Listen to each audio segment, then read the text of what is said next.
Welcome to kids area online. ഇന്നത്തെ exam എങ്ങനെയുണ്ടായിരുന്നു? Integration day 2 easy ആയിരുന്നോ? ഈസി ആയിരുന്നു അല്ലേ? വളരെ എളുപ്പമുള്ള എക്സാം ആയിരുന്നു. ഓക്കെ, അതിനു മുമ്പ് ടീച്ചർ ഒരു കാര്യം പറയട്ടെ. ഈ വർഷത്തെ vacation classes, kids area online vacation classes April 1 start ആവുകയാണ് കേട്ടോ. എല്ലാവരും വേഗത്തിൽ തന്നെ ജോയിൻ ചെയ്തോളൂ. അഡ്മിഷൻ സ്റ്റാർട്ടായി കഴിഞ്ഞു. ഏപ്രിൽ 1 വെക്കേഷൻ ക്ലാസ്സുകൾ ആരംഭിക്കുന്നത്. എഴുതാനും വായിക്കുവാനും ബുദ്ധിമുട്ടുള്ള ഒത്തിരി കുട്ടികളുണ്ട്. കൂട്ടി എഴുതാനും കൂട്ടി വായിക്കാനും സ്പെല്ലിംഗ് മിസ്റ്റേക്ക് ഒക്കെ വരുന്ന ഒത്തിരി കുട്ടികളുണ്ട്. മലയാളം, ഇംഗ്ലീഷ്, ഹിന്ദി ഈ വിഷയങ്ങൾ കൂട്ടി എഴുതാനും കൂട്ടി വായിക്കുവാനും ബുദ്ധിമുട്ടുള്ള കുട്ടികൾക്ക് basic class, reading and writing classes kids area online നൽകുന്നുണ്ട് കുട്ടികൾക്കായി. അതുപോലെ കുട്ടികൾക്കായുള്ള സ്പോക്കൺ ഇംഗ്ലീഷ് ക്ലാസ്സുകൾ ഈ വെക്കേഷനിൽ ക്രമീകരിച്ചിട്ടുണ്ട്. കുട്ടികൾക്ക് എക്സാം എഴുതാനായിട്ട് അത്യാവശ്യമായിട്ട് ഇംഗ്ലീഷ് ഗ്രാമർ അറിഞ്ഞിരിക്കണം. സ്വന്തമായിട്ട് സെന്റൻസ് ക്രിയേറ്റ് ചെയ്യാനൊക്കെ അതിനായിട്ടുള്ള ഇംഗ്ലീഷ് ഗ്രാമർ ക്ലാസ്സുകളുണ്ട്. മാത്സ് ബേസിക് ക്ലാസ്സുകളുണ്ട്. ഇനി 1ാം ക്ലാസ്സിലേക്ക് പോകുന്ന കുട്ടികൾക്ക് 1ാം ക്ലാസ്സിലേക്കുള്ള പ്രിപ്പറേഷൻ ക്ലാസ്സസ് ഉണ്ട്. LKG UKG പ്രിപ്പറേഷൻ ക്ലാസ്സസ് ഉണ്ട്. ഇങ്ങനെ ഒത്തിരി ക്ലാസ്സുകൾ ഈ വെക്കേഷന് കിഡ്സ് ഏരിയ ഓൺലൈൻ നൽകുന്നുണ്ട്. സൂമിൽ ലൈവായിട്ടാണ് ക്ലാസ് വരുന്നത് കേട്ടോ. സൂമിൽ ലൈവ് ക്ലാസ്സുകളാണ്. നിങ്ങൾ ഏതെങ്കിലും ദിവസം ആബ്സെന്റ് ആവുകയാണെങ്കിൽ റെക്കോർഡ് ക്ലാസ്സുകൾ നിങ്ങൾക്ക് കിട്ടുന്നതാണ്. ഇപ്പോൾ ഉള്ളതുപോലെ തന്നെ STD 1 മുതൽ STD 5 വരെ ജൂൺ 1 ട്യൂഷനും സ്റ്റാർട്ട് ചെയ്യുന്നുണ്ട്. എല്ലാവരും അത് ഓർമ്മയിൽ വെക്കുക. നിങ്ങൾക്ക് ഏത് ക്ലാസ് ആണോ ആവശ്യം, നിങ്ങൾ ചെയ്യേണ്ടത് ഇത്ര മാത്രം. ഇവിടെ നൽകിയിട്ടുള്ള വാട്സപ്പ് നമ്പറിൽ ഏത് കോഴ്സാണോ ആവശ്യമാണ് നിങ്ങൾ പറയുക. ബാക്കിയുള്ള ഡീറ്റെയിൽസ് ഇവിടെ നിന്ന് അയച്ചു തരുന്നതാണ്. WhatsApp number 9746487799. ഒരിക്കൽ കൂടി പറയാം, 9746487799. ഈ വാട്സപ്പ് നമ്പറിലേക്ക് മെസ്സേജ് അയക്കുക. ഓക്കെ ചിൽഡ്രൻ, 1ാം ക്ലാസ്സിലെ എക്സാം ഉദ്ഗ്രഥനം 2ാം ദിവസം ഇന്റഗ്രേഷൻ ഡേ 2 പോവാണ്. ഒന്നാമത്തേത് വരികൾ കൂട്ടിച്ചേർക്കാം. വരികൾ കൂട്ടിച്ചേർത്ത് എഴുതാം എന്നുള്ളതാണ് ആദ്യത്തെ ആക്ടിവിറ്റി. ഇത് പേരയ്ക്കാണ്. പേരയ്ക്ക പേരയ്ക്ക, പച്ച നിറത്തിൽ പേരയ്ക്ക, പേരമരത്തിൽ പേരയ്ക്ക. ഇതെന്താ? നാരങ്ങ. നാരങ്ങ നാരങ്ങ, പച്ച നിറത്തിൽ നാരങ്ങ, നാരകത്തിൽ നാരങ്ങ. നെല്ലിക്ക എങ്ങനെ എഴുതാം? നെല്ലിക്ക നെല്ലിക്ക, പച്ച നിറത്തിൽ നെല്ലിക്ക, പച്ച നിറത്തിൽ നെല്ലിക്ക, പച്ച നിറത്തിൽ നെല്ലിക്ക. നെല്ലിമരത്തിൽ നെല്ലിക്ക, നെല്ലിമരത്തിൽ. കാരണം അത് എവിടെയാണ് ഉണ്ടാവുന്നത്, അതാ മരത്തിന്റെ പേരാണ് എഴുതിയിരിക്കുന്നത്. അപ്പൊ അതുപോലെ നെല്ലിക്ക ഉണ്ടാകുന്നത് നെല്ലിമരത്തിലാണ്. അപ്പൊ നെല്ലിമരത്തിൽ നെല്ലിക്ക. ഇവിടെ നാരകത്തിൽ നാരങ്ങ, നെല്ലിമരത്തിൽ നെല്ലിക്ക. നെല്ലിക്ക നെല്ലിക്ക, പച്ച നിറത്തിൽ നെല്ലിക്ക, നെല്ലിമരത്തിൽ നെല്ലിക്ക. അടുത്തെന്താ നോക്കിയേ? ചാമ്പയ്ക്ക. ചാമ്പയ്ക്കാണെങ്കിൽ എന്ത് എഴുതാം? ചാമ്പയ്ക്ക ചാമ്പയ്ക്ക, പച്ച നിറത്തിൽ ചാമ്പയ്ക്ക, ചാമ്പമരത്തിൽ ചാമ്പയ്ക്ക. എഴുതത്തില്ലേ? യെസ്, എഴുതാം. അടുത്ത ക്വസ്റ്റ്യൻ നോക്കാം. പ്രവർത്തനം 7 എന്തായിരുന്നു നോക്കാം. ടോക്കണുകൾ. ടീച്ചർ ഇന്റഗ്രേഷൻ ഡേ 1 തന്നെ ഈ ക്വസ്റ്റ്യൻ പഠിപ്പിച്ചിട്ടുണ്ടായിരുന്നു. 2 ടോക്കണിലെ സംഖ്യകൾ കൂട്ടിയാൽ 20 കിട്ടണം. നിങ്ങൾക്ക് ഇഷ്ടമുള്ള 2 ടോക്കൺ ഇവിടെ നിന്ന് സെലക്ട് ചെയ്യാം. പക്ഷേ ആ 2 നമ്പേഴ്സ് തമ്മിൽ കൂട്ടുമ്പോൾ എന്ത് കിട്ടണം? 20 കിട്ടണം എന്നതാണ് ക്വസ്റ്റ്യൻ. ഓക്കെ, അപ്പൊ നിങ്ങൾക്ക് എന്ത് ചെയ്യാം? ഇവിടെ ഒന്ന് ഒരുക്കി എടുക്കാൻ പാടുള്ളൂ. 19 1, 19ഉം 1ഉം എടുത്താൽ എത്രയായി? 19 + 1 20.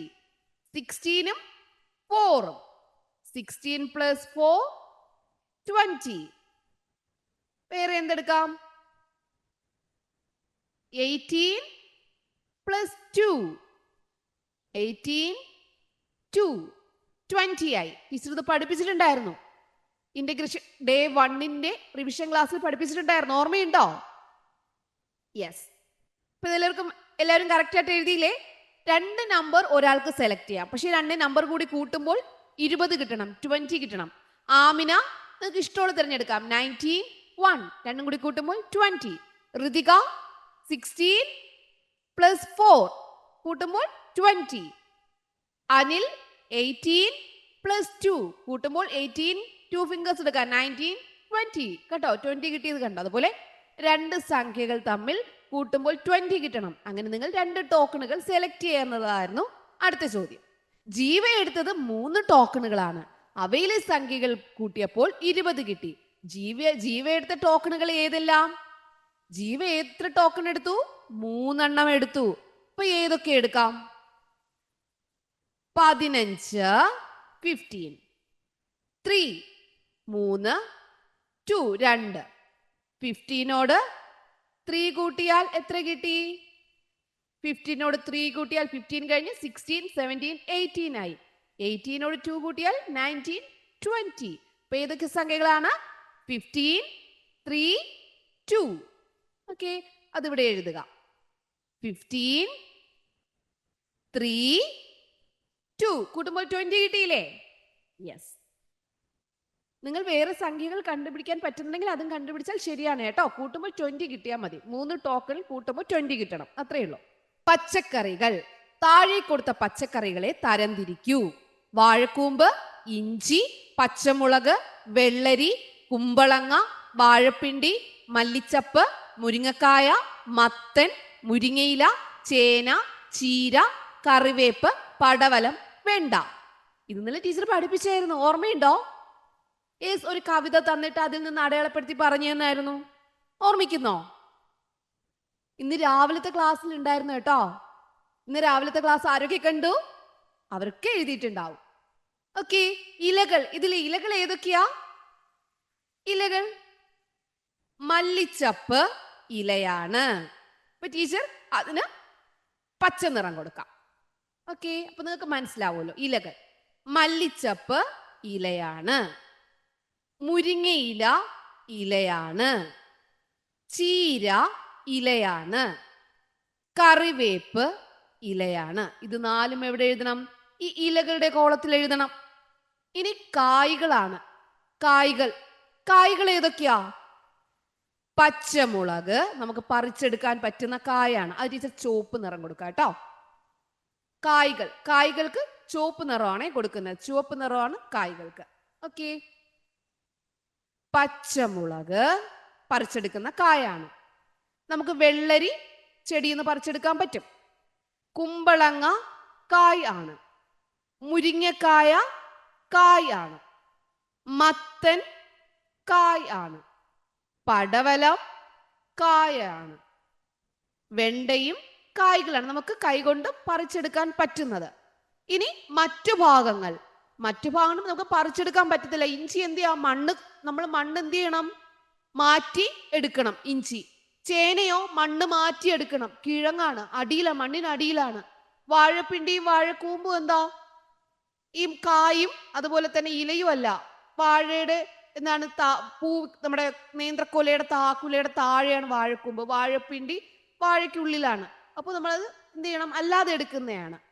പൂവും വാഴക്കൂമ്പിന് പൂവിന്റെ അവസാനം വരുന്ന, അങ്ങനെയാണ്. വാഴപ്പിണ്ടി എന്ന് പറഞ്ഞാൽ തണ്ടിൽ വരുന്നതാണ്. അപ്പോൾ മറ്റു ഭാഗങ്ങളിൽ വരുന്നതാണ്. ആ ടീച്ചർ നീല നിറത്തിൽ കൊടുക്കാം. ഏതൊക്കെയാണ് മറ്റു ഭാഗങ്ങൾ വരിക? വാഴക്കൂമ്പ്, ഇഞ്ചി, വാഴപ്പിണ്ടി, ചേന. പച്ച നിറത്തിൽ കൊടുത്തതെല്ലാം ഇലകൾ, ചുവപ്പ് നിറത്തിൽ കൊടുത്തതെല്ലാം കായ്കൾ, മറ്റു ഭാഗങ്ങളിൽ വരുന്നത് നീല നിറം. എല്ലാവർക്കും മനസ്സിലായോ? എല്ലാവരും കറക്റ്റായിട്ട് എഴുതിയായിരുന്നോ? ട്യൂഷൻ കുട്ടികൾക്ക് ടീച്ചർ ഇത് കറക്റ്റായിട്ട് പറഞ്ഞു തന്നായിരുന്നു. മറ്റുള്ളവർക്ക് ടീച്ചർ ഇന്ന് രാവിലെ പറഞ്ഞു തന്നിട്ടുണ്ട്. കറക്റ്റായിട്ട് എഴുതിയില്ലേ? യെസ്. ഓക്കെ, അടുത്ത ചോദ്യം നമുക്ക് നോക്കാം. മറ്റിനങ്ങൾ അതും എഴുതി. പൗഡർ പൂശി നടക്കുന്ന പച്ചക്കറി ഏത്? ഇന്നലത്തെ റിവിഷൻ ക്ലാസ്സിൽ ടീച്ചർ പറഞ്ഞു തന്നു. പൗഡർ പൂശി നടക്കുന്ന പച്ചക്കറി ആരാ? കുമ്പളങ്ങ. തെറ്റാതെ എഴുതണമെന്ന് പറഞ്ഞു.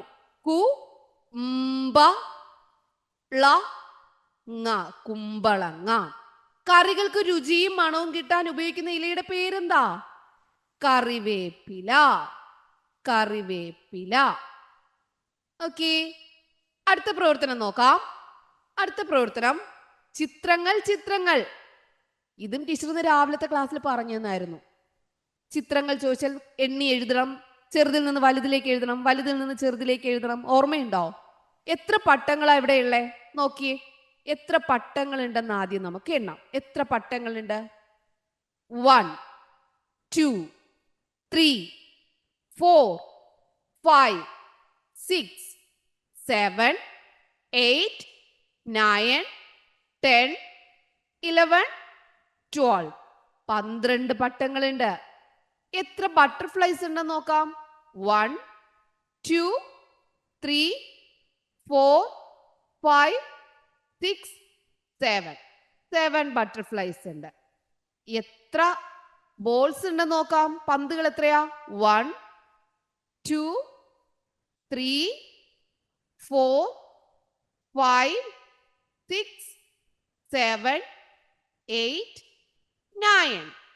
ഓക്കെ, മനസ്സിലായോ? അങ്ങനെയാണെങ്കിൽ ബട്ടർഫ്ലൈസ് എത്രയാണ്? 7 ബട്ടർഫ്ലൈസ്. അതുപോലെ എത്ര ബോൾസ് ഉണ്ട്? 9 ബോൾസ്. എത്ര കൈറ്റ്സ് ഉണ്ട്? 12 കൈറ്റ്സ്. അത് നമ്മൾ എന്ത് ചെയ്യണം? താഴെ എഴുതണം. പട്ടങ്ങൾ 12, പൂമ്പാറ്റകൾ 7, പന്തുകൾ 9. ഇനി ചെറുതിൽ നിന്ന് വലുതിലേക്ക് എങ്ങനെ എഴുതാം? ഇതിൽ ഏറ്റവും ചെറുത് ഏതാ? 7. അടുത്ത് വലുത് ഏതാ? പന്തിന്റെ 9. അടുത്ത് പട്ടങ്ങൾ. ചെറുതിൽ നിന്ന് വലുതിലേക്ക് എഴുതുക. കറക്റ്റ് ആയിട്ട് എഴുതിയല്ലോ എല്ലാവരും? അടുത്ത ആക്ടിവിറ്റി, വിനു വരച്ച ചിത്രത്തിൽ വിട്ടുപോയ സംഖ്യകൾ ക്രമത്തിൽ എഴുതൂ. 9 കഴിഞ്ഞ് 10 എഴുതിയിട്ടില്ല, 11 ഉണ്ട്. 12 എഴുതിയില്ല, 13. 9 കഴിഞ്ഞ് 10 ഇല്ല, 11. 12 ഇല്ല, 13. 14 ഇല്ല, 15. 16 ഇല്ല, 17. 18 ഇല്ല, 19. 20 ഇല്ല, 21. ഓക്കെ, മനസ്സിലായോ? ഒന്നിടെ വിട്ടുള്ള സംഖ്യകളാണ് എഴുതേണ്ടത്. ഓക്കെ ചിൽഡ്രൻ, ഇതായിരുന്നു ഇന്നത്തെ എക്സാം ക്വസ്റ്റ്യൻ പേപ്പർ. എല്ലാവരും എക്സാം നല്ലതുപോലെ എഴുതിയിട്ടുണ്ടാവും. Okay, bye bye, thank U.